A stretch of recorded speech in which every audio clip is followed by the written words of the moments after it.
Bhagavad Gita, Chapter 3, Karma Yoga, or the Yoga of Action. It also refers to work is worship. This chapter is extremely relevant in today's world, where people are constantly working. It teaches us the invaluable lesson of action or work, and more importantly, how it is to be performed. To begin with, is work or action really necessary? Certainly, says the Bhagavad Gita, action is a must. It is our basic nature. Our bundle of vasanas, that is, the mental impressions and desires with which we were born, have to be exhausted only through our actions. This is because the vasanas continue to stick with us and manifest and shape our personalities in our future births also. Sri Ramana Maharshi had often stressed the importance of removing vasanas for realizing the self. And this exhaustion of vasanas can be accomplished only by the good, unselfish actions performed in this world. Hence, the desire for action and action per se should be there. Now, how should we act? The uncultivated man, of course, acts thoughtlessly, propelled by his wrong tendencies and sensuous desires. Of course, these may initially give fleeting joys, but ultimately give only endless sorrows and inexhaustible vasanas.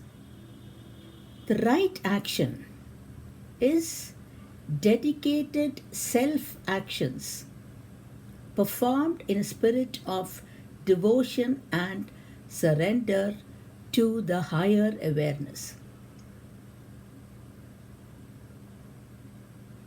This alone will not add to your vasanas. And any type of action can become a glorious sacrifice if only it is undertaken and performed with a purity of motive, deep surrender, and intense love. This is what is meant by work is worship. The two basic aspects of right action are: the first one, generate energy. And this can be done by surrendering the mind, that is, your likes and dislikes, and focusing the intellect on the divinity within us and making the physical body act dynamically. And the second aspect of right action is avoid dissipation of energy.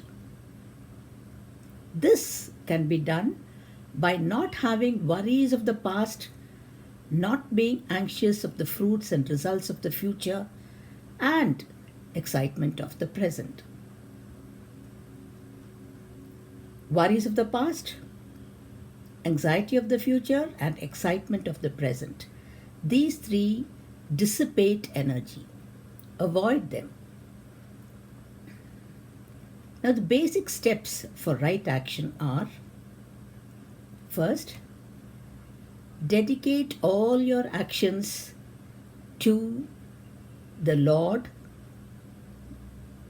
the higher awareness, the divinity, whatever you may call it, following the teachings with Shraddha and without doubt.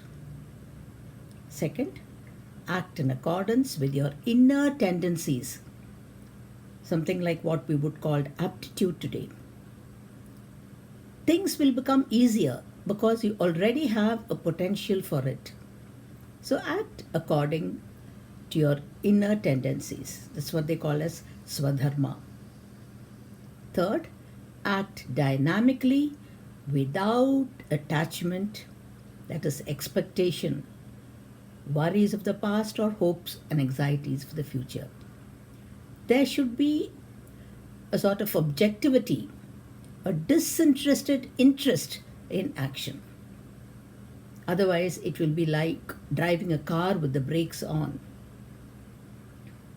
Fourth point, try to become more and more unselfish in your actions. That is, act with just the feeling that it's my job to do this and I must do it to the best of my ability. It's my job to do this and I must do it to the best of my ability.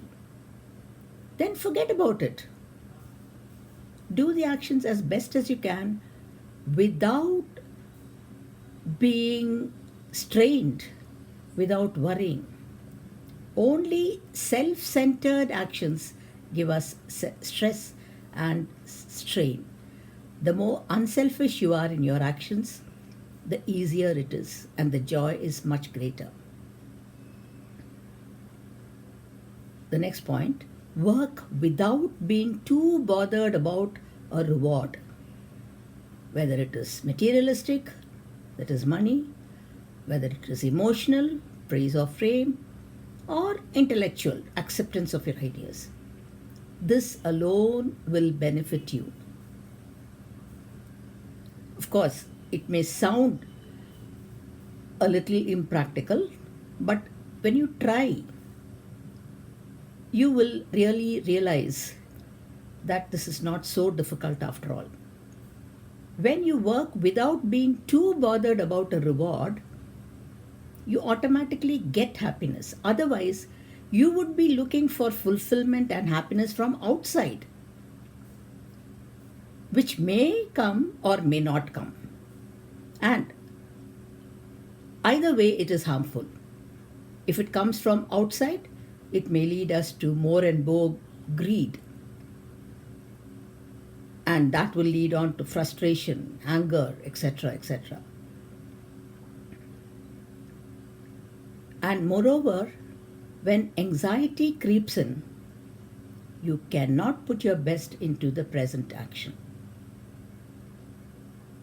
When an action is done without anxiety, it certainly will give you wonderful results. The next point, work should be done as an enjoyment. And this can be achieved only if you have a right value for things. What do we mean by right value? A higher value for any work can be achieved when you just think, you shift your thinking rather from I have to get more money, I have to get more recognition for this work. When you shift that thought to never mind what I get from outside, it's my job, let me do my best. And let me learn to also enjoy what I'm supposed to do. As I told you, it may not be that easy, but with slow practice, we will see that it alone gives the best result. A classic example would be an artist, a musician or a painter who is so involved with his profession, with his job. He is so happy to be singing or painting, and he's committed to doing his job to perfection, irrespective of any rewards. This is a classic example. The next point, let the intellect is also called as buddhi, or the power of discrimination, guide you. Let it always guide you, and do not allow the mind to interfere, because the mind is much weaker, always wandering, having lots of likes and dislikes, etc. Subdue the mind with the intellect. Verse 7 in this chapter gives a complete technique of right action.